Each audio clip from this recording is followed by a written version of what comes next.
loving the process, loving the daily grind of it, and putting the puzzle together. It seems like this generation seems to be really concerned with the end result of things versus understanding, appreciating the journey to get there, which is the most important. The trials and tribulations that come along with it. You have successes, you have failures, but it's all part of the end. Right. The end game. And what I see a lot of time from young players is, they'll try, they'll push, and all of a sudden they get hit with some adversity. Nah, let me do something else. Instead of staying with it, you just stay with it. Exactly. A lot of guys just kind of give up on it because it's not happening now. That's exactly right. Welcome to the 3-on-3 Hoops Pod, a show by coaches for coaches, where we show you how 3-on-3 basketball can unlock full player potential and take your coaching to the next level. If you're a coach looking for tips on how to develop your players quickly and simplify teaching the game, you're in the right place. So thank you for joining us, and let's grow together. My name is Coach Kevin, founder and director of 3-on-3 Live in Tampa, Florida. And joining me from the West Coast with our question of the day, we have founder of Score Hoops 3-on-3 Basketball in Phoenix, Arizona, Coach Jared Dent, a.k.a. Coach J. Coach J, take it away. Thanks for the intro, Coach. Thanks for the intro. Our question of the day is, how can I set myself up for success going into my first season as a head basketball coach? Yeah, so I want to let's first dive into, we're both coaches at the youth level, and Coach J is actually going through this right now, actually. So, but let's talk about our feelings, our experiences going into our first season as a head coach. So remember, at my school out here, Heritage Academy in Levine, shout out Heritage, charter school 6th through 12th grade. So I'm the head of the entire program for the middle school. For high school, I'm assistant on varsity. I'm head coach for our frost off season, our frost off team. So I had the unique situation of having my first season as a head basketball coach twice in one school year. Once with the frost off team, once with the middle school junior high team.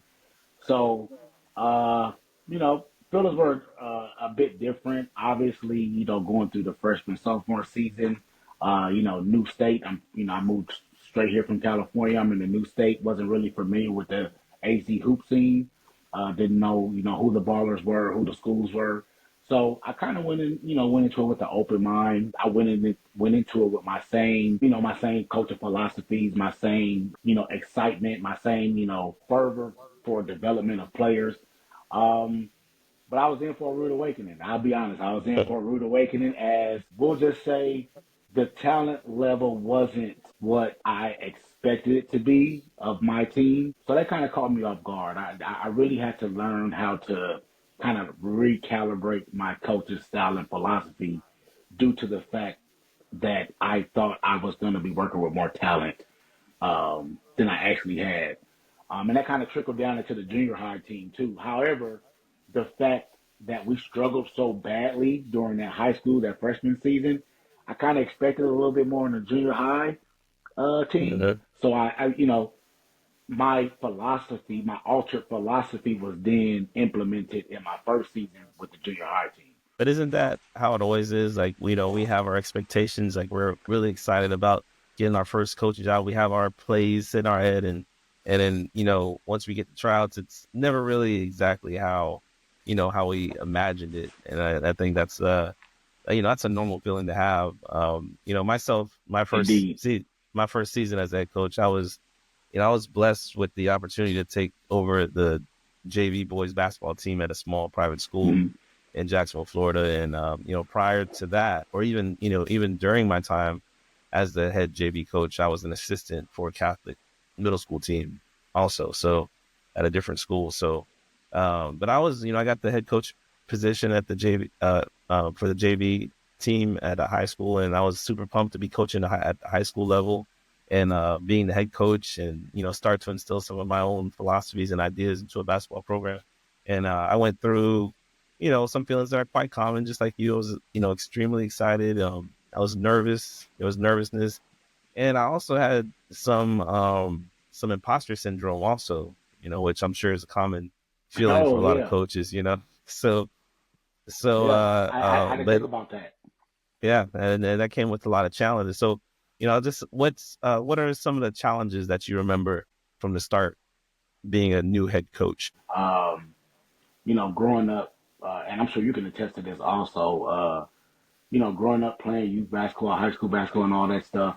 At least me, I felt like back in those days, we were in the NBA. Like the competition was stiff. We practiced what we did. We shot, however many shots at recess, at lunch, in our free Yeah, time. We dribbled the basketball to school. We dribbled it home. We did, this, that, we were and NBA stars in our head. exactly, exactly. Everybody, we all thought we was just going to the NBA, and obviously that wasn't the case, but back in the days, keeping it real, those games that we used to play in, youth high school level were very intense and competitive. And, you know, it's kind of like why they say Michael Jordan and like Magic Johnson and all those guys like failed at being head coaches or whatever, is because, when you're good at something, it's kind of hard to teach it to people that don't have the same type of talent level as you. So that was like the first challenge. Like I had to get over, okay, these kids, because by high school I played basketball, so I knew what Mhm. a pick and roll was, I knew what a pop was, I knew defensive philosophies, I knew zone, I knew all that. But getting to a school with players that never played basketball before and didn't know how to dribble with their left hand, Mhm. I was taken back, and it was a huge wake up call that yeah, you're not gonna be able to do things the way that you think you're gonna do because you just don't have the ingredients, right? You can't bake a cake because you don't have the flour. You have a bunch of Oh yeah, eggs, you have a bunch of all the other stuff, but you don't have the main ingredients. So that was the biggest challenge. Is just being able to identify what the weaknesses of the team was, and being able to identify what my weaknesses were as a coach, and being able to alter that to be able to reach the players. yep. Yeah, that's true. And just to go into like some of my challenges, well, I remember a specific. I faced a challenge right away, almost immediately on my first tryout. So I put together Yeah, tryouts in my head, and I had this big plan for tryouts, and we were scheduled to go after after the varsity team finished, and I had plans to use all four baskets. We'll have some games on that side and games on this side. I had one assistant, and then we had planned to split up the drills, and we get to the day of tryouts and walk into the gym, and I get told that can't use the court because volleyball's in here, and oh man, also varsity went like 30 minutes over, so they told me, if I wanted to still practice or have my tryouts, I'd have to use the outdoor courts. So I went where outdoor courts were only two baskets, so I yeah, had like, I can't remember how many kids I had trying out for my first one, but I know that I had to totally realter my plans of playing using four baskets and condense it down to two, which wasn't fun. yeah, And so guess yeah, what was the only thing that I can think of to utilize the time and space I had? That was 3-on-3 basketball. So that's kind of right, where, I first started implementing 3-on-3 basketball, just to, get more reps for these players and, evaluate the players trying out. That's the only thing I can think of without having all my players standing yep. on the sideline waiting for their turn. So, but that was, That's that quick was thinking. That's definitely, quick thinking on your oh feet. yeah, oh yeah. It didn't lead to, didn't lead to a lot of wins that season, but being a JV You were coach, able to get to the you're, tryout. yeah, got through the tryouts. And that's when I quickly learned that being a JV coach, means that you're on the, bottom of the totem pole. At least as far as the school that I was at, we're at the bottom of the totem pole. Try We're being a below fre- Try being a freshman coach. varsity. Oh yeah, varsity boys and varsity girls, and then apparently volleyball had priority over JV basketball. So we worked it out, but that was, right from the Yeah, start. Another challenge that I didn't really consider, and I'm sure this is one of your biggest challenges also, or became one of your biggest challenges, as it is for all coaches, but it's something that you never really think about when you get your first head coach job, and that's dealing with parents. And we had to deal with parents, from the beginning, and It's that's something that I had to learn and navigate through. And Mm. unfortunately for some coaches, it does, it does ruin, a, what's the word I'm trying to find? If you're excited, it does damper the excitement. It throws kind of wet towel over it, when you're dealing with Yeah. parents that, that have, we're not on the same page or not, on board on, of course it's their child. So they're going to want special treatment for their child or, then you have that's where you get the complaints about playing time. It comes from the parents. It doesn't Yeah. necessarily come from the kid all the time. It comes from the Oh parents. yeah. Comes Yeah. Yeah. comes Yeah. from the parents through the kid. So Yeah. and then Yeah. yeah, so that pops up a lot also. So um, but for tryouts, you really want to see, for me at least, you really want to see how the players compete, communicate with each other, and the skills that they have, obviously. And in Mm. order to make my time more efficient, that's when I really started to take a liking to a lot of 3-on-3 stuff. So I can get a good sense of those three things during tryouts. So Right.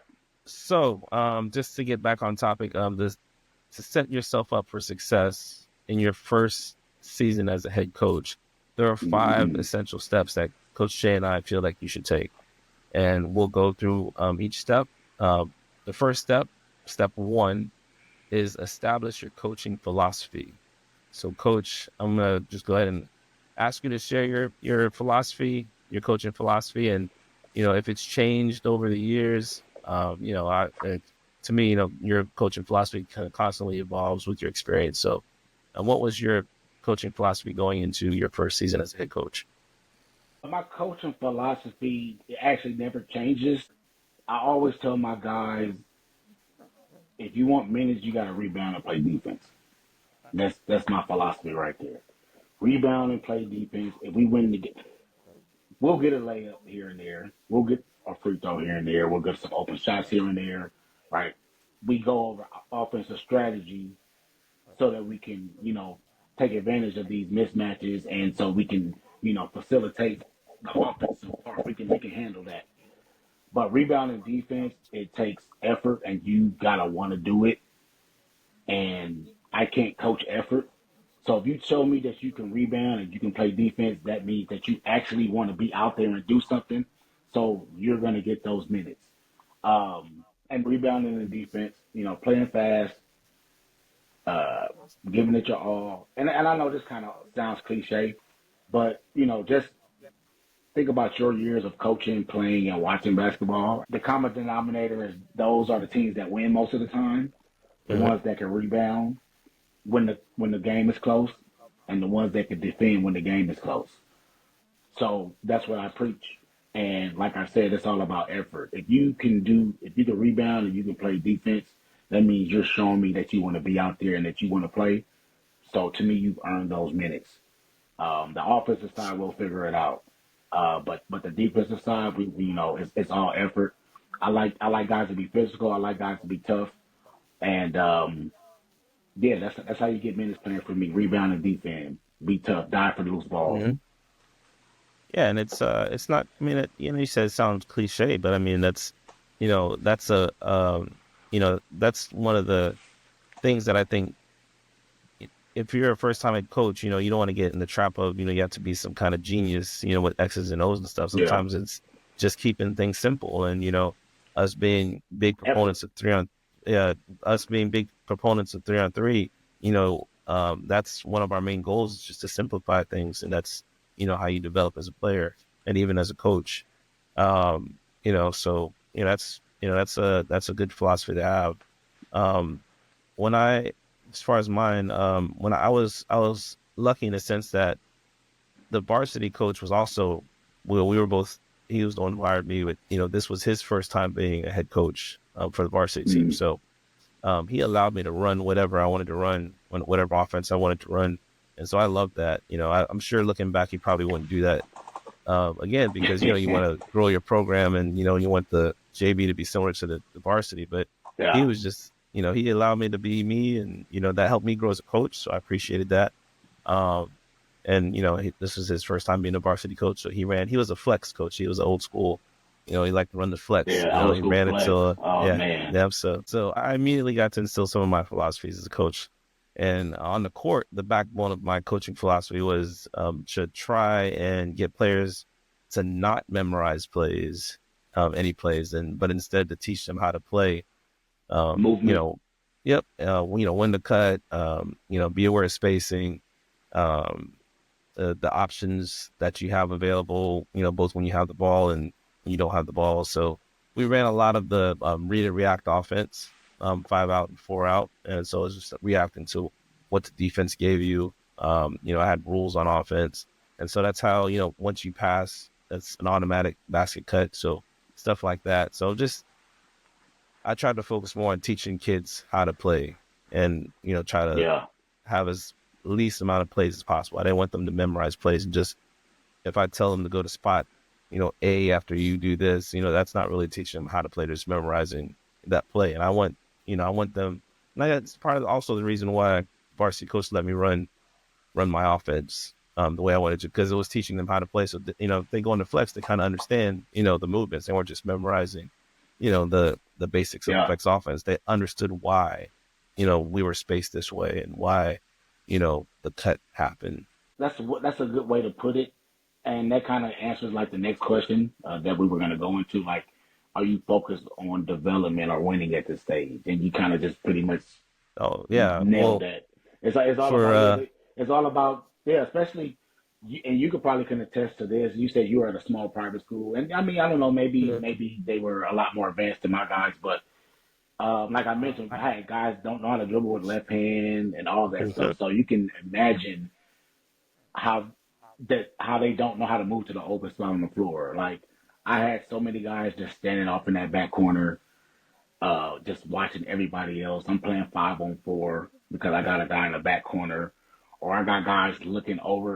And I'm talking about like in the game, just like looking over yeah, at me, trying to get coaching from me. I'm like, dude, the game is going on. Like I can't coach you during the. I mean, I can coach you during the game, but I can't. yeah. Like this is not the time to say, You don't hey, want to, yeah. switch with the guy from the opposite side. Yeah, you don't Like have to that tell type them of stuff. you you want them to react, or you want them to know exactly what to do in certain situations. You don't want them to become robots is basically the point I was trying to make. And, just Exactly. them, going here because coach told me to. You want them to, just know how to play basketball, so, And um, another part of it is, um, we come from programs to where, you know, like you mentioned before, the freshmen and the JV, they pretty much run the same thing as the varsity. So, uh, as JV coaches and freshman coaches, um, it's kind of self-explanatory.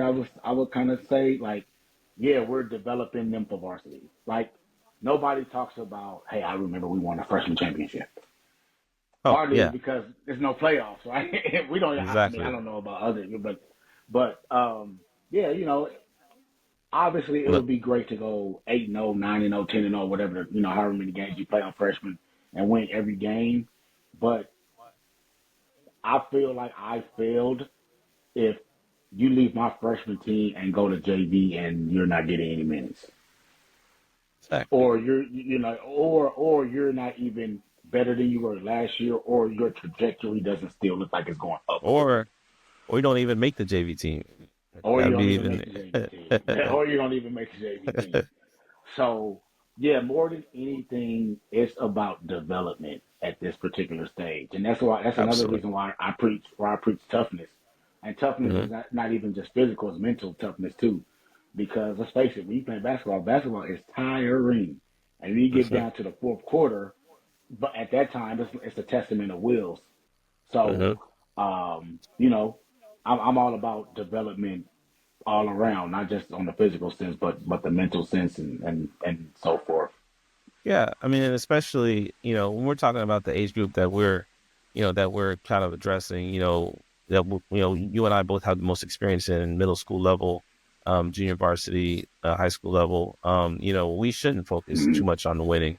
I think, our focus should always be on development and our play development of our players, because we always have to look at the bigger picture, for them. Focusing on winning isn't as important for coaches as teaching your players how to be winners. That's Yeah. and being a winner is not, you don't really measure that by how many wins you have at the end of the season, or if you win a game, even win a game. So, and one thing I always talk about is not get too caught up in the results, and this doesn't even just mean winning. This means like, even if you simplify it all the way down to, making a shot when you're teaching a player how to shoot, I teach them, don't get so caught up in whether or not your shot goes in. Just keep your Is it focus getting on the closer to making process. it? Yeah. Well, keep Are keep you your getting focus on closer the to making it? process and Yeah. the mechanics. Yeah, Yeah, yeah, yeah. yeah. So I'm Uh-huh. trying to teach my son's just, he made the basketball team last week for his middle school. He's in 8th grade, and we were going over some shooting drills or whatever, and he gets really frustrated when he's not making a shot. And I said, you can't tie yourself to results, but Yeah. focus on your mechanics and the process. So, as Kobe Bryant would say, fall in love with the process. The process, loving the process, loving the daily grind of it, and putting the puzzle together. It seems like this generation seems to be really concerned with the end result of things versus understanding, appreciating the journey to get there, which is the most important. The trials and tribulations that come along with it. You have successes, you have failures, but it's all part of the end. Right. The end game. And what I see a lot of time from young players is, they'll try, they'll push, and all of a sudden they get hit with some adversity. Nah, let me do something else. Instead of staying with it, you just stay with it. Exactly. A lot of guys just kind of give up on it because it's not happening now. Or as Yeah. the It's a lot Sixers, of, and Joel it's a lot of Embiid, great. It's a lot of the greats say that. Oh yeah, man, we Joel don't want to get into Embiid Joel. say trust the I'm very, process. I'm very upset. I'm very upset at Joel, man. So I'm not even gonna uh, go. Yeah, I'm not going there. so how will you, like, how did you define your define success for your team? Or not does it have to be a team, or an individual player, or how did you With define that success? particular team, did we get better than the last game? Mhm. That's pretty much as I mean, as simple as that sounds. Did we did it look better? At least from a coaching standpoint. I mean, Mhm. coaches, and like the spectators is it's a different eye, right? So Yep. we can even lose a game by more the next time around, but we executed the offense better. Exact. Maybe Yeah. we didn't miss it. We didn't make the shots. Or You know what I'm saying? came closer together as a team. I mean, Came closer one. together as a Yep. team, or we I would. played. Oh damn, that 5 minute stretch was the best 5 minute stretch of the season. If Hmm. we could have played that 5 minute stretch the whole game, we can beat somebody. So Yeah. and sometimes it's even that. Like, okay, can we play like this? Can we play hard for 6 minutes? Like, Uh-huh. like it even goes down to that. So, It goes back with your I'm looking philosophy. for development at every, yeah, I'm looking for development every quarter by quarter, Mhm. you know, half by half. And like I said, it doesn't even have to be anything big. Like, it can be, um, for instance, like a point guard not driving the lane because he doesn't have the confidence in the Yep. first quarter, second quarter, and then draw something up, or just kind of reinforce to him, hey, it's open, trust yourself, or whatever. And then that one time the lane opens up, they split it, they make a layup. Now they see, oh yeah, okay, that is there. To me, that's development because now Yep. you just overcame your fear of driving to the lane and maybe missing a layup or getting it blocked. Now you're not scared of that. Even if it is someone there the next time, you might get a foul and one. Yep. So that's what I consider development, and I'm watching for that minute by minute, quarter by quarter, half by half, et cetera, et cetera, et cetera. And then Yeah. just overall from game one to game whatever, you know, whatever it was that you were I kind of judge like whatever your biggest weakness was at the beginning of the season, how much did you improve that by the end of the season? Yep. And that's more evident, and it's easier to see, at least to me, in my junior high guys. Uh, You and know, the I had the development same. from beginning to end.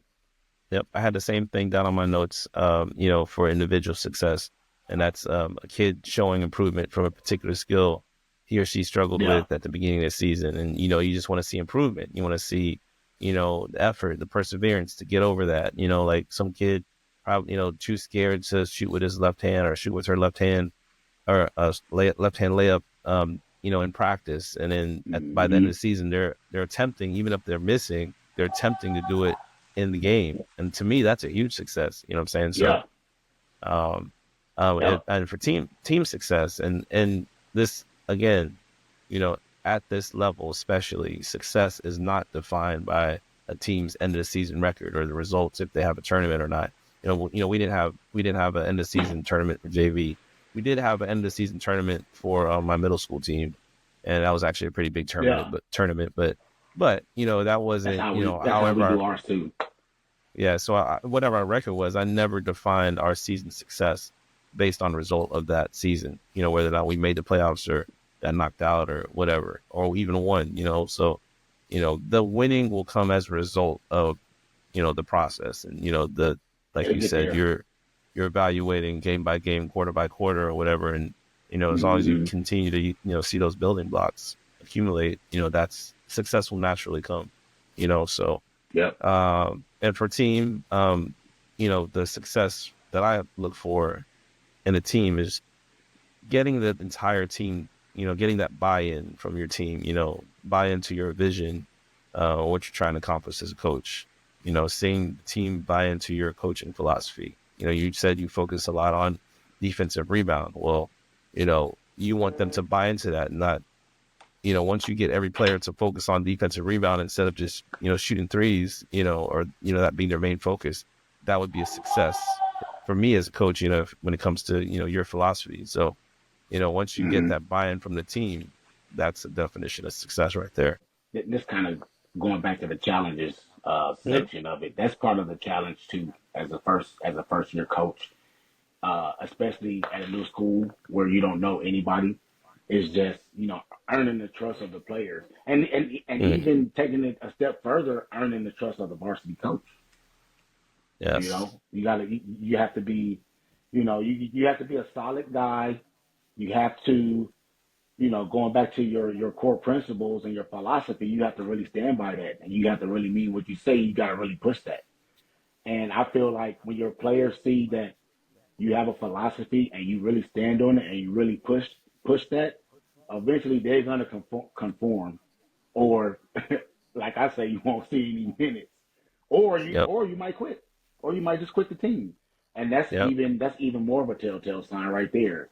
If I say you have to rebound and defend to play to get minutes, and you just stop showing up to practice. Yep. Yeah. And so, just to get back on the subject of 3-on-3 and how we use it to simplify teaching this game and maximizing player development. When you're using 3-on-3, you're breaking. You have an opportunity to break down one aspect of the game at a much smaller scale. So, players won't be overwhelmed when there's 10 players on the court. And, Hmm. focusing on the area of the game one at a time, eliminating all the options a player might have in during for a certain action, and just focusing on two options or, three options max. Like, take the pick and roll, for example. If a player, jumps the screen, the player is going to roll, or you'll have the pick and, like we discussed in the previous episode, you have the roll or you have the pick and pop depending on how the defense. So those are your two options that you look for, but you can kind of break that down and simplify it by just giving players two options. If it's a 2-on-1 on a break, if the defender steps to you, it's a pass off. If he doesn't, go in for the layup. Those are your two options. And when you simplify it down to just two options, you make the players more aggressive because they're not looking for 10 different options that you might have on an offensive set. So it just overwhelms the player sometimes, and that's basically the key point of using 3-on-3 and overcoming some of these challenges that we have, especially as a first year head coach.